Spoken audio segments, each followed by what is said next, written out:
Olá pessoal, tudo bem com vocês? Aqui quem fala é Emerson Inácio, professor de Biologia, e hoje para a segunda aula do nosso primeiro módulo. Hoje eu vou falar um pouquinho com vocês a respeito do método científico, ok? Também conhecido como método hipotético dedutivo, tranquilo? Bom pessoal, o que seria esse método científico e por que a gente utiliza esse método para a biologia e para as ciências de forma geral? Olha só a definição. O método científico é um conjunto de normas específicas para a composição do conhecimento científico. Então, esse método científico ele vai ser etapas, normas, procedimentos, que a gente vai ver daqui a pouco, que constroem, o nosso conhecimento científico. Daqui a pouco eu vou explicar para você a diferença desse método científico para o método comum, que nós chamamos também de senso comum. Tranquilo? Bom, pessoal, aqui na lousa eu destaquei algumas etapas, ok, do método científico. A primeira etapa, pessoal, desse método é a observação de um determinado fato, ok? Você vai observar um fato e a partir daquela observação você vai criar, vai identificar ali um problema, uma problematização, tranquilo? Bom, para não ficar vago na cabeça de vocês, lógico que eu trouxe um exemplo para a gente trabalhar, tranquilo? Pessoal, lá na época da Idade Média, acreditava-se muito na geração espontânea. O que seria isso, professor? Que alguns organismos viriam da matéria inanimada. Por exemplo, o sapo viria da lama, animais em decomposição, pessoal, era muito comum a gente encontrar larvas, em animais em decomposição. Então achava-se, que essas larvas elas viriam por geração espontânea, por conta da decomposição da carne. Tranquilo? Então vamos lá.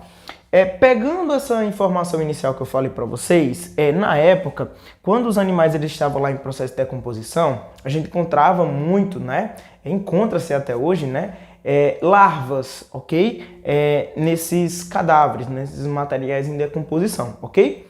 E aí, pessoal, as pessoas na época achavam que essas larvas elas vinham por geração espontânea, ok? E aí, um grande pesquisador, que é o Francisco Redi, ele ficava observando esse material em decomposição e ele percebia que sempre ao redor ali, daquelas larvas e daquele material em decomposição, ele encontrava algumas moscas ali ao redor. E aí ele começou a fazer alguns questionamentos. Então, primeiro, ele observou um fato, no caso, esse material em decomposição apresentava larvas, ok? Identificou um problema, porque pensa comigo, se a carne ela começasse a se decompor, sei lá, as larvas surgiriam do nada e a gente comeria larvas também através dessa carne em decomposição, ou seja, um problema aí, ok? Bom, em segundo, quando ele observou esse fato, de ter mosca ali, de ter larva, material em decomposição, ele criou uma hipótese. Pessoal, uma hipótese é uma ideia, como busca para tentar responder esse problema aqui. Olha só a pergunta. As larvas seriam provenientes das moscas? Então é uma hipótese. Será? Porque qual a relação daquela mosca que fica ali naquele pedaço de carne, naquele material em decomposição, com as larvas, Então, surge uma hipótese, ok? Minha hipótese é que essas larvas poderiam vir da mosca, tranquilo? A terceira etapa é a dedução. Pessoal, a dedução é quando você pega aí a hipótese e refina um pouco mais essa hipótese. Por exemplo, e se, olha só que interessante, e se isolar a carne da mosca, as larvas ainda surgirão? Então, a dedução, pessoal, ela já é um passo mais avançado da hipótese, porque a dedução eu já vou pensar no que eu vou fazer para ver se minha hipótese ela é verdadeira ou não. Porque ela pode ser verdadeira, realmente a larva ela vem da mosca ou não. Essa larva poderia vir aí da matéria inanimada por geração espontânea. Tranquilo? Agora, para eu saber isso, de onde vem essa larva, eu preciso fazer o quê, pessoal? Um experimento, tá? E o Francisco Redi, ele fez o seguinte experimento. Ele pegou aqui um frasco, ok? Colocou aqui um pedaço de carne, certo? E deixou esse frasco aberto. Com o tempo, ele percebeu que as moscas aqui, ó, eu pintei em azul, certo? As moscas vinham aqui, ok? E com o tempo apareciam larvas, certo? Com o frasco aberto. No segundo frasco, ele também colocou um pedaço de carne, tampou esse frasco, a mosca não conseguia entrar nesse frasco e com o tempo, quando ele abria, não tinha a presença dessas larvas. Só que na época, a geração espontânea, ela falava o seguinte, que para eu ter o surgimento da vida, eu teria que ter uma força vital, que seria o ar. Então, inicialmente, eles não acreditavam aqui nesse experimento, por quê? Porque o ar não entrava, estava fechado. Então, ele pensou, como é que eu posso fazer para o ar entrar e a mosca não entrar? Aí ele pega outro frasco, coloca um pedaço de gaze, né, que tem esses compartimentozinhos bem pequenos, o ar consegue passar por ali, ok? Mas a mosca não consegue. Pessoal, então, analisando esse experimento aqui, a gente conclui que a mosca foi responsável pela larva ou que essa larva ela vinha realmente por geração espontânea? Bom, pessoal, a gente pode perceber, né, que essa larva ela vem oriunda de um processo do desenvolvimento da mosca, que daqui a pouco eu vou mostrar para vocês como é que acontece, tá certo? Então, a quinta etapa seria a conclusão.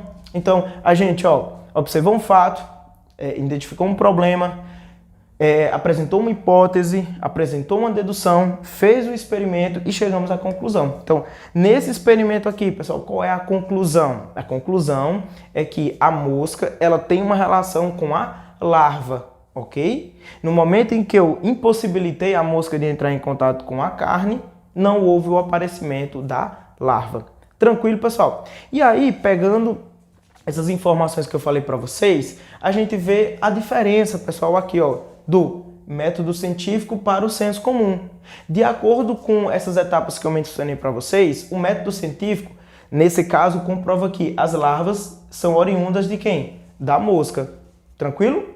Agora já o senso comum, né, como se falava na época.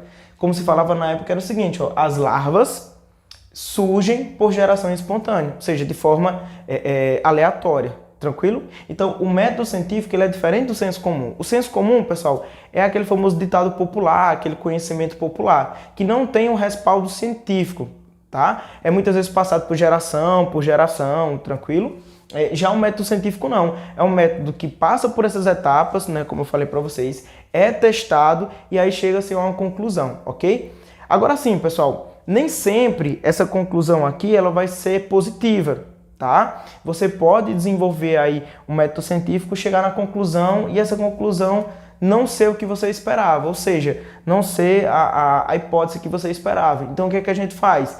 Quando dá uma resposta negativa, digamos assim, a gente vai ter que mudar a nossa hipótese original, porque a observação do fato e a problematização serão a mesma, né, teoricamente. Então a gente vai mudar o que é aqui, a hipótese. Muda a hipótese e faz outros testes para ver se realmente é conclusivo ou não, ok? Então nem sempre vai dar positivo, algumas vezes pode dar negativo e a gente tem que refazer novamente, tranquilo? Então, diferença de método científico e senso comum, ok? Pessoal, no método científico a gente também escuta muito falar a respeito de duas palavrinhas, ok? Que são a teoria e a lei, tá? E são coisas diferentes. Quando você escuta uma teoria, pessoal, uma teoria, eu coloquei só uma palavrinha para você lembrar. Teoria explica e lei descreve. O que é isso? Uma teoria, pessoal, ela vai explicar um fenômeno que acontece constantemente, tá? Agora, a lei, ela vai descrever um evento que ocorre, ok? Então, perceba que há uma diferença. A teoria, geralmente são aquelas que são perpassadas aí por gerações, ok? Temos, por exemplo, na biologia, uma teoria conhecida como teoria celular, que diz que todo ser vivo é composto por célula. Olha que interessante, né? Seja um organismo unicelular, como bactérias, né, protozoários, desde organismos multicelulares, tranquilo?